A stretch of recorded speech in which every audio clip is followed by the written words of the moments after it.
Oh, you've probably heard of having a stubbed toe. Well, what do you call a stubbed knee? Oh, that actually was. Oh! I don't know why I'm waving over. I'm sitting next to a fan, but I still feel the need to do that.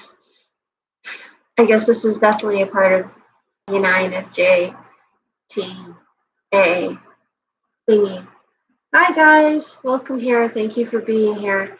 Um, I'm constantly asking different people what they would like to see and what subject they'd like me to cover because I love learning and I love teaching and I love sharing.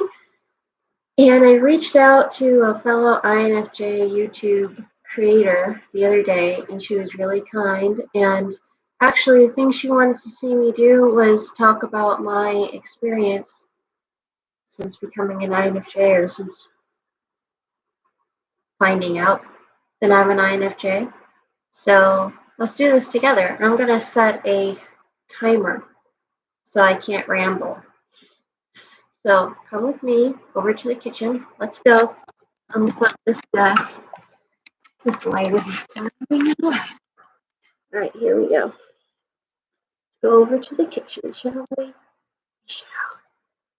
And really go to bed. Remember when YouTube videos were almost always in the kitchen? You came to sort of expect people to be in the kitchen if it was a YouTube video. Well, that's from the past. So, see?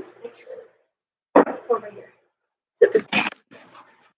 So, I didn't know I was an INFJ or INFJT until very recently. Me and my mom were a little bit, and she was looking for things to cheer me up, which I did not realize at the time because I was so deep in my personal little depression. I thought, oh, I'm not doing right by her because she seems sad, because my mom was a sort of person who was always sunny, always uplifted, and made other people feel that way too. I'm keeping my promise. Let me just rinse this off first. And so one day she surprised me and she pulled up this website. I said, what's that? She said, I think you're going to really like this. Do this with me, okay? And it was harder and harder to get me to do anything at that point because I was so sad. But she pulled up 16personalities.com. And what ensued was like 6 hours of us laughing and having fun and learning about each other some more, which you would have thought was impossible to do. Come over here, I'll show you the timer so you know I'm telling the truth. I'm going to set a 3-minute timer over here. So I have 3 minutes to tell the story. Anyways, we had a wonderful time, and I started to realize this was the personality test that I had taken when I was 15, 16, and I had been looking for again all these years, and I hadn't been able to find. It started this sort of Pandora's box. It was like wandering down into a garden or something, learning about something really great that I enjoyed. And since then, a lot of things have happened in my life because that was probably 3 years ago now. And that was after my mom's first round of surgeries, and she had so many more since then. And every time I had an opportunity to travel across country or travel to another country, I always turned it down. Every time I had an opportunity to be in a live play, at the time I was a lot better with the guitar because I was practicing so hard, 3 hours a night, whenever I couldn't sleep. And usually I had this time that was kind of like a tween time between the first medication of the night and the second, because I was giving her meds every 4 hours. And she was on morphine at the time. It's very important to be on time for people who are on morphine because the time that morphine actually works for them begins to wear away, meaning instead of it being 3 hours that they feel better, it becomes 2 hours over a very little bit of time because their body becomes so acclimated to it. And blah, blah, blah, blah, blah. There was about 3 hours worth of time every night after the first year that I couldn't sleep. So I began practicing my guitar really, really, really dedicatedly. And I was doing all these really cool techniques. And I still couldn't play a full song, but I was dedicated to it. And that was also one of those things that people kept bringing up to me during the day every year. Why was I doing that? They would ask me really rude, serious questions like, why are you wasting your time? How much better can she get? Or why are you wasting your time? Obviously, if you were going to be one of those great guitarists, then you would have already been playing really great. Or, you know, why don't you take that chance? Why don't you take that option? Like at one point, I was up for a chance to tour across country in a couple different plays, and I turned them all down. And for me, it was because it was the natural thing to do. It made the most sense. You play out in your head. Let's pretend, oh, it's so great to get my guitar out of the trunk and to walk into this opera house and we get to play there that night and it's exciting, but it's a little bit hard to sleep where everyone has to sleep that night and this sort of nomadic lifestyle for a year. Oh, it's so much fun. Except that in the back of my mind the entire time I'm thinking, I wonder if she took her pills correctly. I wonder if they were dissolved ahead of time. And I'm thinking, what about my dogs? Did they play today? And they're Shih Tzu too, so they can literally smile. And I just asked myself, do I really want to miss out on all of that? And also, by extension, miss out on my chance to truly play in a troupe or whatever? And the answer was no. Those things weren't going to distract me from what was going on, the bigger stuff. And so it just made sense to stay.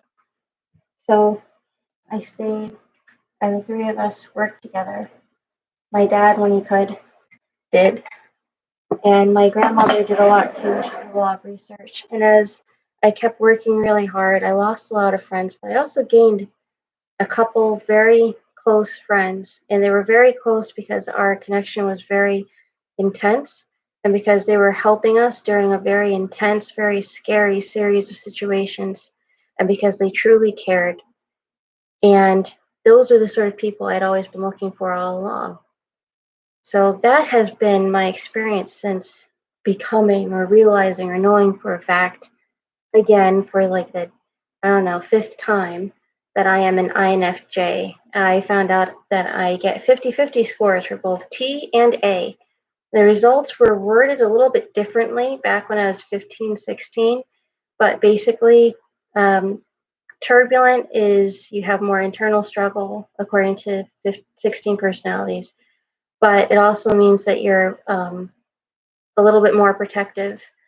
And A means that you're a little bit more quote unquote aggressive, meaning just that you're more decisive and you tell people up front, hey, I want that thing, or hey, I'm not going to do that. And I think in our culture, we believe that the A is a more healthy personality. But for myself, coming back into myself, meaning figuring out what I'm actually like versus what I've sort of trained myself and become like during these past 4 years, technically 5 years, is been it's been hard and it's been strange and it's been very rewarding. And those are all things that only a person who is an INF type could see and could also feel.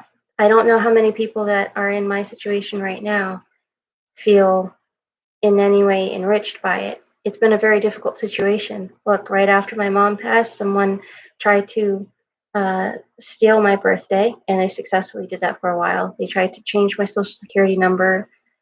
I couldn't get into any of my bank accounts. It was a very difficult time. I had to spend the next 3 months after that dealing with some really serious stuff in my family and trying to iron out my name and my birthday so that the IRS would stop thinking that I was trying to steal my tax return. It was difficult. And meanwhile, the truth is a lot of things changed during that time and they're still changing. And as a result, I'm not living on my own right now. And that might sound really weird, like, well, isn't that a good thing? And in a way, it's a really wonderful thing. Hey, if I wasn't living on my own right now, if I wasn't not living on my own right now, if I did actually live on my own right now, I'd probably be out on the street because I don't have any money left. But on the other hand, honestly, my personality is the type that feels a little bit more safe when it's by itself. So that's something else that I've learned recently is that apparently I'm much more private than I thought. I always thought that I was very private for certain things and very outgoing for everything else. What I've learned is no, it's actually the exact opposite. And I've also learned that I can be apparently appearing really jolly and perky and hoppy and poppy with everybody on the outside while I feel like I'm dying on the inside. And I can literally be playing back the sound of someone in the hospital dying. It wasn't just my mom that I saw other people. In fact, I didn't see my mom. I had to close my eyes. When they turned off the ventilator, I couldn't be present that entire time. It was very painful. And then suddenly I felt something, and someone who was there, a friend who had been invited there, they said something really specific. And I'm not going to say what it was because it was a sacred, very important moment for me. And it's part of what's helping me today. But it was so crystal clear, and they had no idea what they were saying. And they are of a religion that would keep them from ever even imagining that they could be helping somebody else to speak who had passed away. No, they don't do that. And it was just so obvious. And that experience, just the fact that I can't tell, not that I would tell everyone, but I can't tell most people about that experience because I know it's going to start up this whole strifey thing where then I have to stand up for this or stand down on that. Just that is also a symptom of me being an INFJ.